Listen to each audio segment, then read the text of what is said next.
Good afternoon, everyone. It is Friday, October 16th, 2020.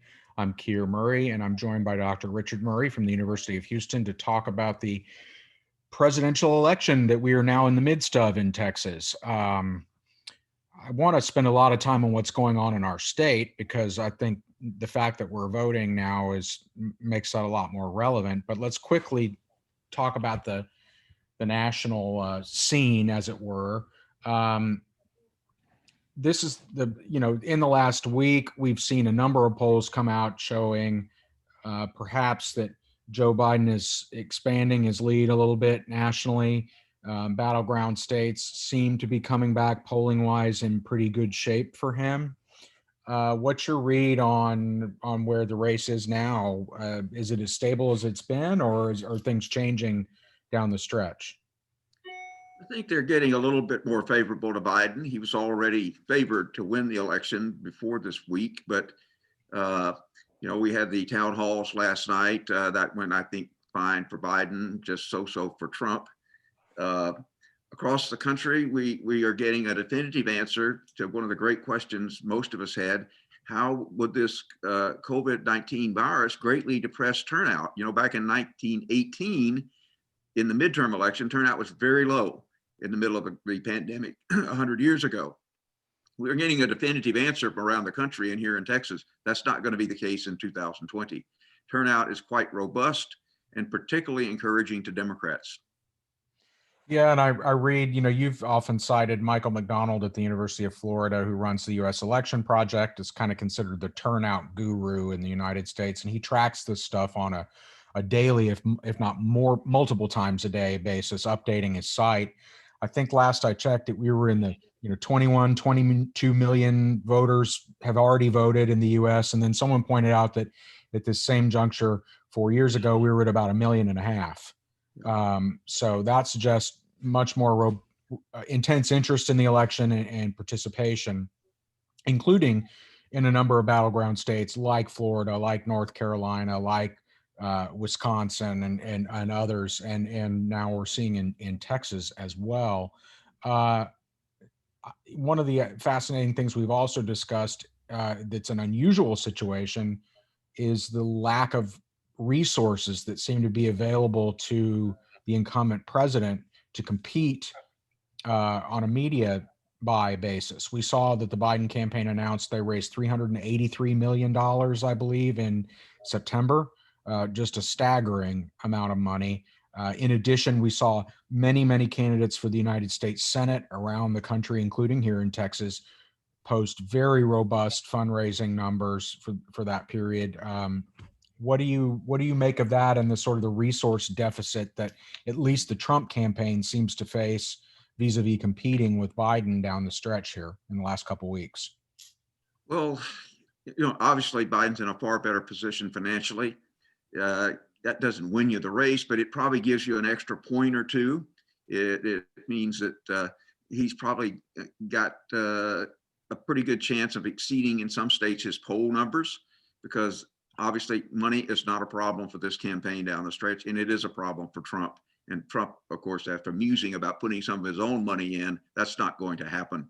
And they're really suffering right now from the regular campaign part. I see the Adelsons have pitched in 75 million, but that's going to be PAC spending that's far less efficient, as we know, in down the stretch. Right. You pay a lot more for TV when you're a third party buying it. Um, And what about the prospects for the United States Senate? We've seen some eye-popping numbers come out of some Democratic challengers. Mitch McConnell now aggressively moving money to states like Alaska, Kansas, and I think now Texas as well. We saw, for example, I think MJ Hager raised about double what John Cornyn did in the most recent fundraising period, about $13.5 million. In addition, we saw that the Schumer Senate Majority PAC announced an $8.5 million buy in the state of Texas for the last couple of weeks of the race, which suggests to me they got some indication back through a poll or otherwise that at least the possibility of a victory is on the table. What do you make of the battle for the Senate as it's shaping up, particularly in the context of the Judge Barrett nomination, which is proceeding, I think, more or less as planned on Capitol Hill? I think the Democrats minimally pick up 2 or 3 seats, giving us a very closely divided Senate. Maximum is about 8, 9, 10 right now. Yet, looking at the numbers around the country, like in the governor of Montana, who's running for the Senate now, I think he raised $28 million or something like that. That's a staggering amount in a state that only has one congressional district. Yeah. And and I'm wondering if you have a sense of how, if at all, the Barrett nomination confirmation process affects the state of play in these Senate races as we go down the stretch. Do you think it matters? I think it matters some. It produces some benefit on the conservative Republican side because, this is a promise kept by the president that he was going to change the courts, and he's done it. But I think the Democrats were smart not to make a big deal out of a kind of a fight that wasn't going to end well to begin with, by not personalizing any attacks on the judge, basically treating her with some respect. I think it probably is a net plus for the Democrats, pretty clearly, as we see in Michael McDonald's analysis of the 6 or 8 big states that have partisan registration. The Democrats have maintained a very consistent advantage. Registered Democrats are turning out at about 25 to 30 points higher than registered Republicans. That's partly probably Trump talking down voting by mail, which is to me kind of campaign malpractice. But in any case, the Democrats seem to be quite enthusiastic. The early voting numbers support that. And I think the background of this pushing through at the very last minute a Supreme Court judge helps add even more energy on the Democratic side than is the case on the Republican side. They're getting their judge. She's not being mistreated. Right. And, I've been thinking about this the last week or so, and I wanted to get your take on it. We've obviously seen, as you mentioned, the president has cast doubt on the whole mail ballot process, I think to the consternation of some Republican operatives, particularly in places like Florida, where they very, very effectively used mail ballot voting to further Republican fortunes in that state and in other places. But I'm wondering about this push to sort of backload the Republican vote if you get into a circumstance where it becomes clear that the race is getting away from the president down the stretch based on early voting and polling and those kinds of things. Do you sense the potential for a depressive effect on some of those voters who just are going to say, well, it doesn't look like it's going to happen this time, so maybe I'll just sit this one out? I mean, I don't know. I'm talking about at the margins. I don't think this is going to be widespread, but in a state like Texas, for example, that looks like it could be very close, if you could even have a marginally depressive effect on GOP turnout, could cost them the state, it seems to me. Yeah, and here our most Republican sizable county is Montgomery County, suburban county north of Houston. It's just voting at about the 2016 level. Everybody else is up, some dramatically up. So I think turnout is a bigger risk by far for Republicans. Democrats are cashing in right now. They're getting their vote in at a very, very steady pace. And to push everything back to the last day or two of early voting and then election day on the 3rd of November, that's a really risk for the Republicans generally and for Trump particularly. Yeah. And particularly in the context of, we see, again, potentially rising COVID cases in a lot of states around the US, including Texas now. To what extent that becomes problematic, we don't know, and we hope it doesn't. But again, increasing by trying to backload your vote like that, if there are mitigating circumstances that make people feel uncomfortable about going to a polling place, not necessarily in your best interest, potentially, but we'll have to follow that and see how it goes. I do want to shift to the state of Texas. As you mentioned, we began voting on Tuesday.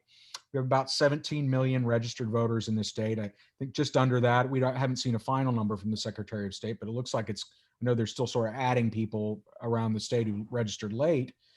But as of yesterday, the first 3 days, looks to me like we had about 2.5 million votes cast in the state just in the first 3 days of early voting, and with those early mail ballots.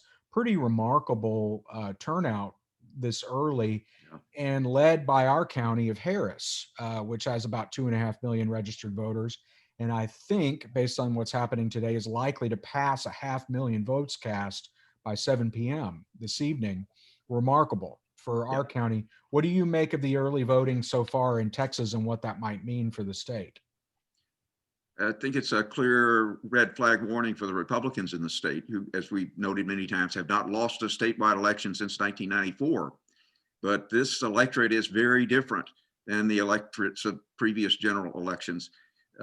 In 2014, kind of the depth of the Democratic collapse here, we had only less than 5 million people vote, I think, statewide. Here in Harris County, we had only 680,000 total.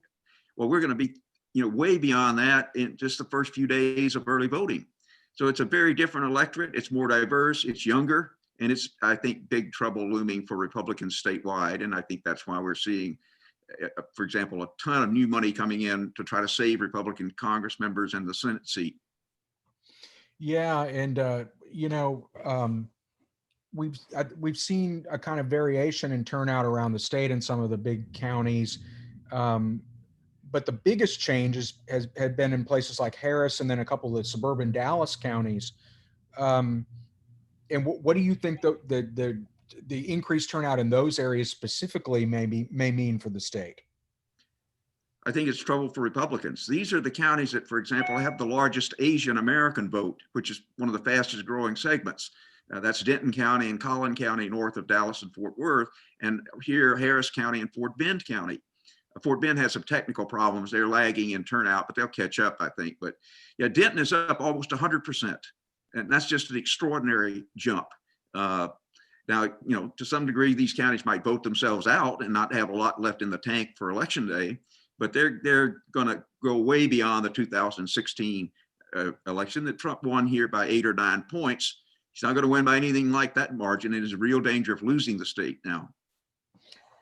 Yeah, and we noted that Harris, the most populous county in the state, has sort of led the way numerically in turnout, and in a much higher clip than it has in years past.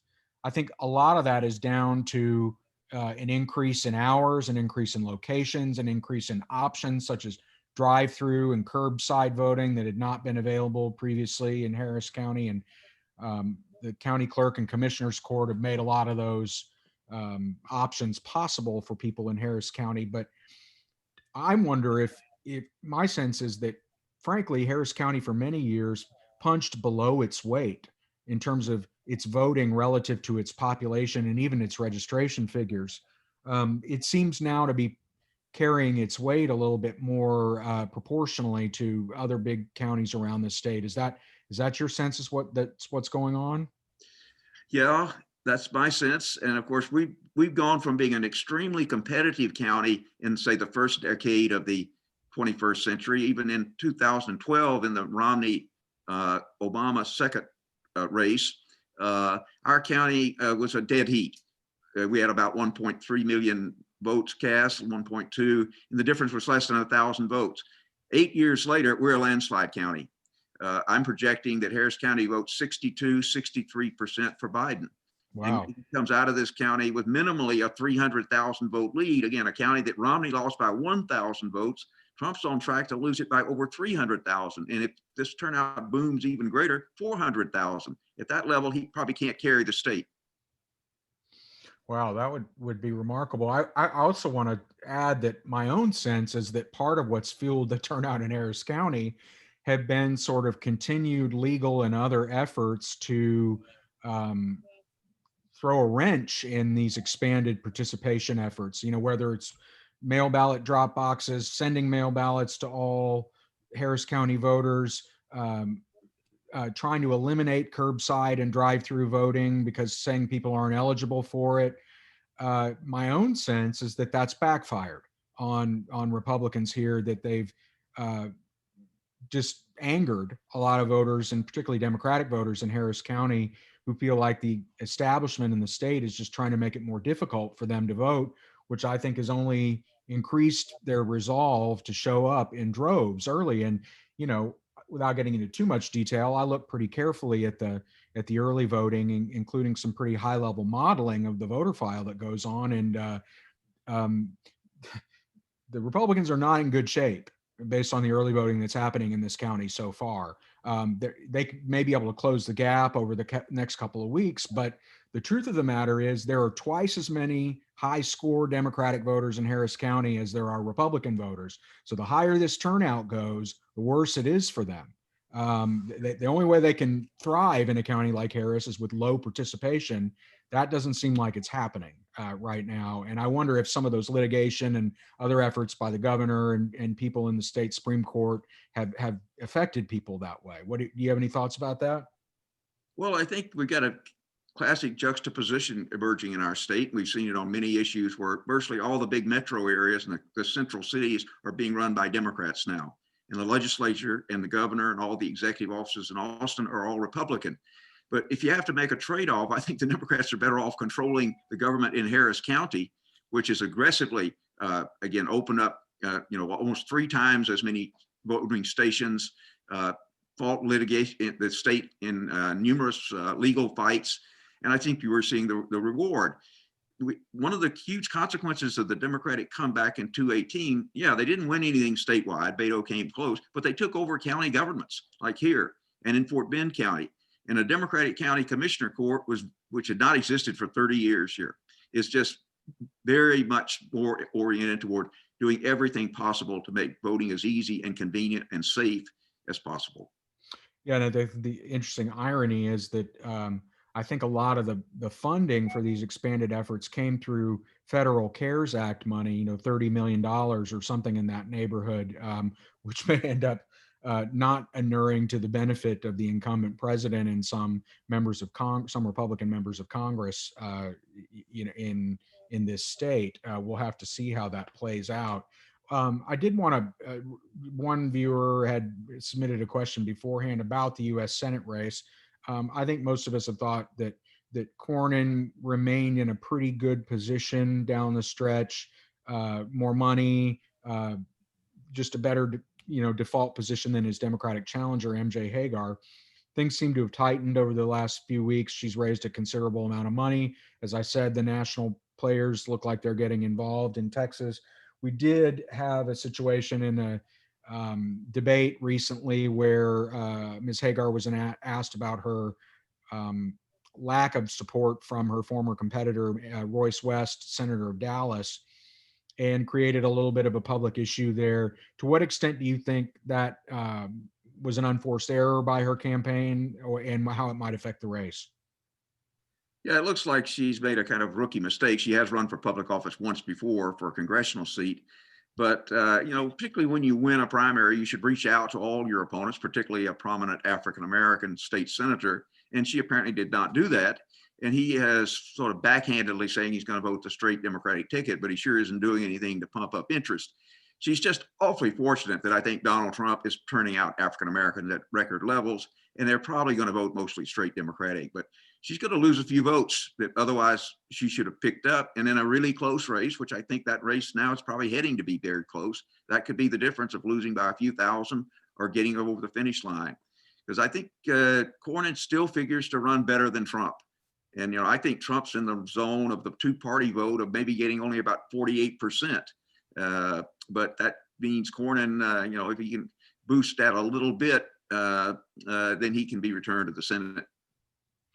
What do you think? What do you think the third party vote, both for president and otherwise, is likely to be in Texas and even nationally this year? I mean, we know that it was, at least in the race for president in 2016, it was substantial, and some argue cost Hillary Clinton the presidency in some of those key states where she lost the electoral college margin. How do you make out third party vote this year for president and otherwise? Very low, very low. Between 1% and 2%, not 7 or 8, which was the case in 2016. Also, not very many people just not voting, showing up and not voting for president, which is a good bit of that in 2016. So it's a binary choice this year. The third party candidates have gotten virtually no visibility, didn't get on the ballot in a lot of places. It's, I think 98 to 99% of the vote is for Trump or for Biden. Okay. Interesting. And what about other down ballot statewide races? There's some Supreme Court races, a Railroad Commission race, Court of Criminal Appeals, a few things like that. Do you think those are going to be competitive? Well, we've got this first election in a century where you can't vote a straight ticket by a single punch or choice. So you have to go down and vote individually. And in the urban counties, the ballot is really long. So we're going to have more roll off or non-voting down ballot than before.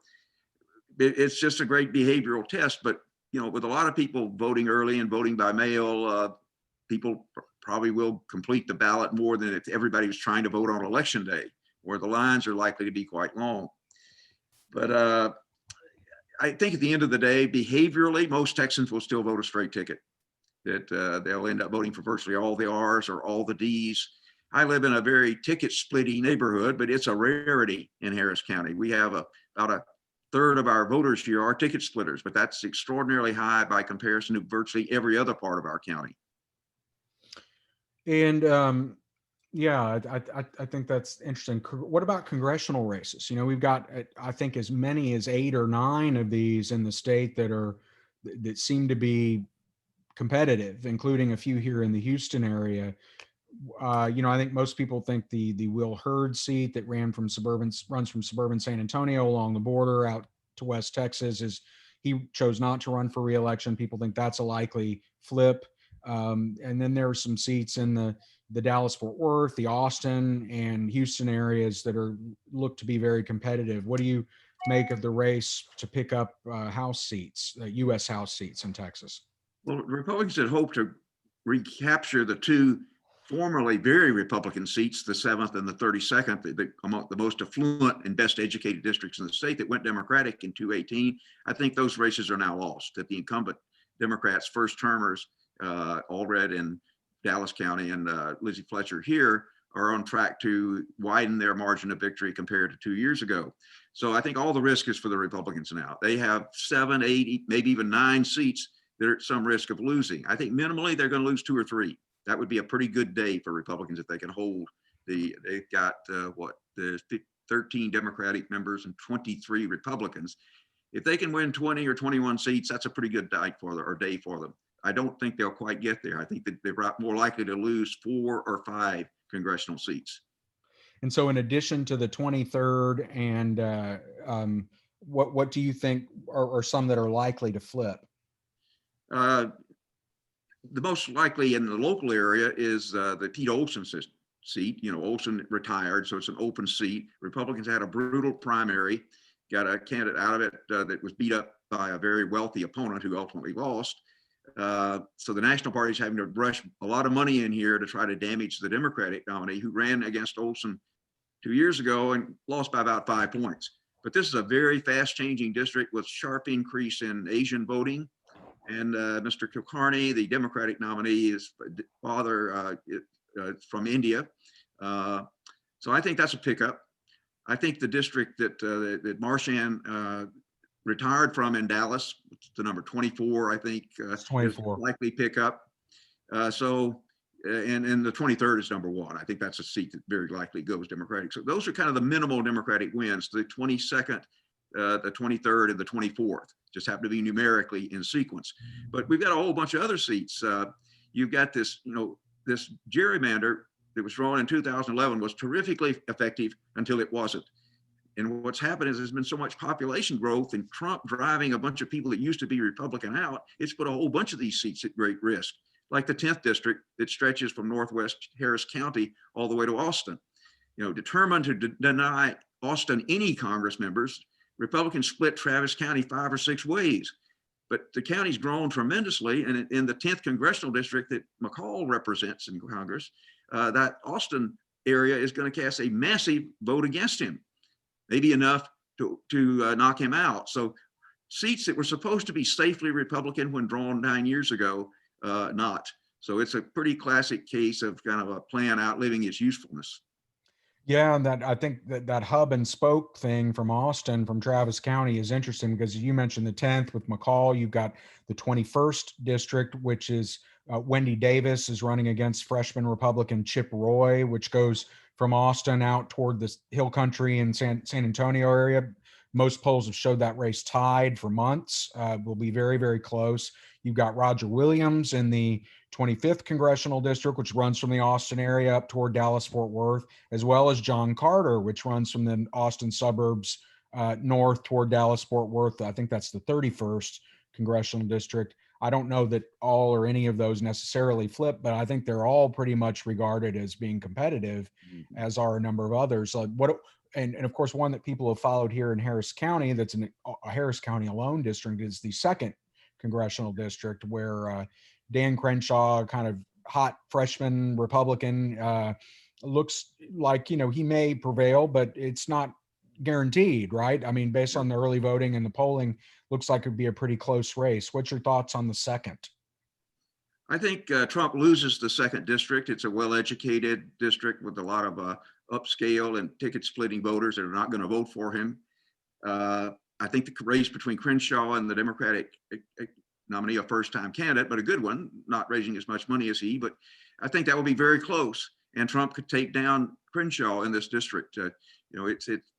Texans are going to be mostly voting for or against Trump, and I think that will extend down the ballot. One final point to make about Austin. The Republicans were just bound and determined to deny Austin any member of Congress because they knew that the first guy to be elected would be Lloyd Doggett, who's been there for years. So they really tried to screw the county in every way, and Doggett individually. Well, he won anyway. But now what you're facing, the possibility, you might have 4 Democratic members of Congress from Travis County on this Republican map. That would be a supreme irony, that in the powerful push to get rid of any member of Congress who's a Democrat from Travis County, you might end up with 4. Yeah. And of course, what will be very important as we census is now looks like it's been halted again by the courts, but we'll be wrapping up regardless here pretty soon.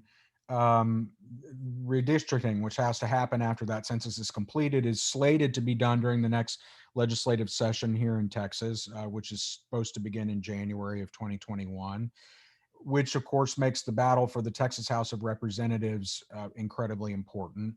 And some possibility the Democrats can take that chamber back. Full disclosure, I'm working on some of those efforts. But what do you make of the race to flip the Texas House? I think the Democrats are going to pick up a big bunch of seats again. They need a net of 9 to have control. I think they're going to win 6 or 7 minimum net and 14 or 15 maximum. So I'd say the odds are better than 50-50. Democrats will take the state house. That means you can't do a gerrymander for Congress because the legislature has to approve the congressional map, or it's going to be drawn by federal judges. So Democrats would have a veto. In the state house and Senate redistricting, if the legislature fails to act, which may happen, Republican state Senate, Democratic House, then the Democrats are disadvantaged because the redrawing would be done by a state redistricting board that would be dominated by Republicans. But even there, the demographics of Texas have changed so hard that if I were employed by the Republicans to draw a map that would safely keep the state house Republican, I probably couldn't do it because there are just too many districts that are changing too fast. And if you try to win, say, 80 districts, you may win 68, even if you draw the map. Yeah, and then you get in, of course, into rules where in the large counties, you're not allowed to go across county lines. The way the growth in the state has occurred over the last decade, it's almost exclusively in the big metro areas of the state. So some rural House members those districts will have to be consolidated because they don't have the population to support them anymore, and forces you into the metro areas more, which is, at least in current politics, makes those seats more at risk for the Republican Party. So yeah, I agree. It's going to be an interesting challenge for them. I think not least will be also affected by the timing of census data, which is already looks like it's going to be delayed from when we typically get it. So I foresee, for example, the need for a special session perhaps to do redistricting later next year. But also, given COVID and the sort of barriers that may pose to conducting regular legislative business, how this is all going to work just with session in general, and then fitting those very contentious items onto a legislative agenda like redistricting next year. It's going to be very interesting to watch. regardless of who controls the chambers. And one of the things that's amazed me is the infighting within the Texas Republican Party. That sort of unforced, needless fighting, just as they're heading into the first tough election they faced in a quarter century. But the governor now is being attacked almost daily by some of the more conservative Republican members, saying he shut down Texas too quick and he's opened it back up too slowly. The new state party chairman is a Florida transplant. It was a one-term congressman and very, very far on the right, and he's certainly not on the governor's team. So it's amazing that when you're in danger of losing control of a state you've had for a quarter century, you start fighting among each other. Democrats did a bit of that back in the 1970s with bad consequences. Yeah, it is remarkable, and again, we've talked about Greg Abbott standing, for years he's been the most popular statewide Republican, and the COVID crisis and ensuing economic problems and this battle with the sort of far right of his party, I think, have definitely tarnished his image both on the right and with just more generally with Texans, which I think has also disadvantaged them in the campaign in not being able to use him as a political stamp of approval for a lot of their candidates in these key legislative races, where I think if you polled in a lot of these districts, you'd find he's not as popular there as he was 6 months ago, which doesn't make him as effective a surrogate for these Republican legislators who are pretty not well known, frankly, to most voters, even in their own districts. Abbott has the largest cash stash, I think, in Texas, but he's pretty much sitting on it, it appears. He's not wading into these legislative races and putting in a substantial investment because he faces a tough political year next year. And, I think he's going to have significant opposition in the Republican primary and a pretty good chance he won't get out of it, because that's a primary in off-year midterm elections. It's dominated by a relatively small but very highly motivated number of quite conservative Tea Party type Republicans. And that he's not their favorite right now. No, in fact, they're staging protests outside the governor's mansion, calling him a tyrant, and it's shades of 2010 all over again, except they're doing it to someone from their own side, which is, again, I just find remarkable in the face of what's going on in the general election. But that nobody asked me if I thought I thought that was a good idea. But in any case, it's going to be fascinating to watch down the stretch. What do you think turnout ends up in the state of Texas? I think the record was just under 9 million, 8.9 million in 2016. We've added, I think, nearly a couple million registered voters since then. What raw number and what percentage of registration do you think we end up at? And what does that mean for statewide results, potentially? Coming into this year, not knowing who the Democrats would nominate for president and whether that ticket would be at all competitive, I thought, well, we'd probably just go up about proportionately. We got from 9 to 10 million, maybe 10 and a half. But I'm revising my thinking. I think we're going to blow past 11 million. That would be a net increase of more than 2 million. I think that means our turnout will probably be in the range of around 64-65% of registration. And that's a clear danger. Republicans have thrived on low voting turnout in Texas. It's been one of the keys to their tremendous success statewide. You expand the electorate by 2.5 million, which I think is realistic this year. The Republican advantage disappears. And that means statewide Republicans, the Supreme Court, there are 4 seats up there. There's the courts of criminal appeals. You won railroad commission rates. Those people are in danger because an electorate that expands by 2.5 million is significantly less Republican. And what was the percentage of, what was Texas's turnout in 2016 as a percentage of registration? Was it about 60%? Right at 60. Yeah, that's what I thought. So 65 would be a pretty substantial increase.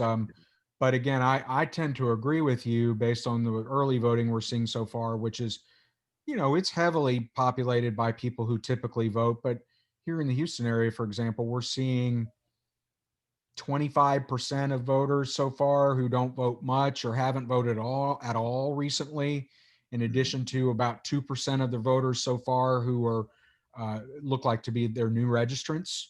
that the voter file just doesn't know anything about them because they're new, they're just new on the file. But Yeah. will be remarkable to see. Well, I think that's going to about wrap our covered comments, unless there's something else you want to discuss. And we've had a couple of questions that I've covered in the chat. But if somebody has any additional ones, just type it in and I'll try to get to it. Someone asks about early voting turnout here in Harris County with regard to age and new voters and voters with DNR history. Um, Again, the composition of the electorate so far is somewhat different than it typically is in Harris County elections. It's somewhat younger. Um, it is more heavily female. I think the most interesting thing to me is that there's a double-digit gender gap in turnout, at least in Harris County so far, which is far larger than we normally see at this juncture of the race. It's usually more like 4 or 5 points, not 11, where it is now. Um, and It's made up of some new folks who haven't registered much. Um, the electorate is not quite half people of color so far, but it's in the high 40s. Yeah. Again, very atypical from especially this early in the process for an electorate in Harris County, which signals, just the way the county has changed in recent Yeah. years. We'll have to see what that means. One of the things there are a few areas in Harris County where there are more white voters than there were 10 years ago. Those are the gentrifying neighborhoods, but they're very heavily Democratic. So it's not just, yes, we have a lot more voters of color in Harris County than we used to, but also the whites who've remained in the county tend to be better educated, successful people at med, other professions, and they're much less Republican than white voters were, say, in 2008. Yeah, it'll be interesting. And I don't have data around the state how that balance is playing out, but my sense is that voters of color are coming out pretty robustly so far, at least Yeah, it certainly looks in like this the area. Asian vote's about double what it was in 2016. Yeah, I think that's Usually we're right. about 3% Asian countywide, and it looks like we're 5 or 6 I to think this we're a little point. over 6 so far in Yeah, Harris that's a County. big jump. Yeah, it is a big jump. Well, I want to invite any other questions for folks if they have them. And if not, I suspect by the time we convene next Friday, we will be past 1 million votes or close to it in Harris County. And, well, maybe close to it, maybe past it is too much. But if we, I think at least locally, the cake is going to be largely baked by then. So we'll be able to have a good sense. Someone asked how far ahead of men or women voting statewide. I don't know the answer to that. I haven't looked statewide at the file yet. Some counties update more quickly than others, and so it's a little bit uneven in terms of what data is available. But we're getting there. There's a list of all the counties have submitted their rosters to the state, and we're getting caught up. So I think by next week we'll have a pretty good sense of that. One point that we emphasize from time to time, the Texas suburbs are one of the most critical battlegrounds in the whole United States. Lots of congressional seats, lots of state legislative seats, the Senate race, the presidential race even. And we are seeing, again, super turnout in Denton and Collin counties. Those are our 2 biggest suburban counties. And again, Denton County, almost 100% ahead of where they were in 2016. That's just unprecedented from my experience in elections in Texas. And if you had to peg in the U.S. Senate race what Cornyn's chances of winning or losing are, what would you say now? I'd make him a favorite, but not by much. Maybe 60, 65% chance of his winning, 30, 35% chance he loses. Okay, that seems reasonable. And what about for president in For Texas? president, I think Biden wins the state. Okay. You heard it here, folks, on the record. Okay. Well, I think that's going to about wrap it up for this week. Thank you all for joining us. you can always submit questions in advance via email. I think Debbie circulates the list, so please do so if there's something you want us to cover. And enjoy the weekend and sit tight. We'll have more data to look at next week. Thanks. Okay. Bye-bye. Thank you.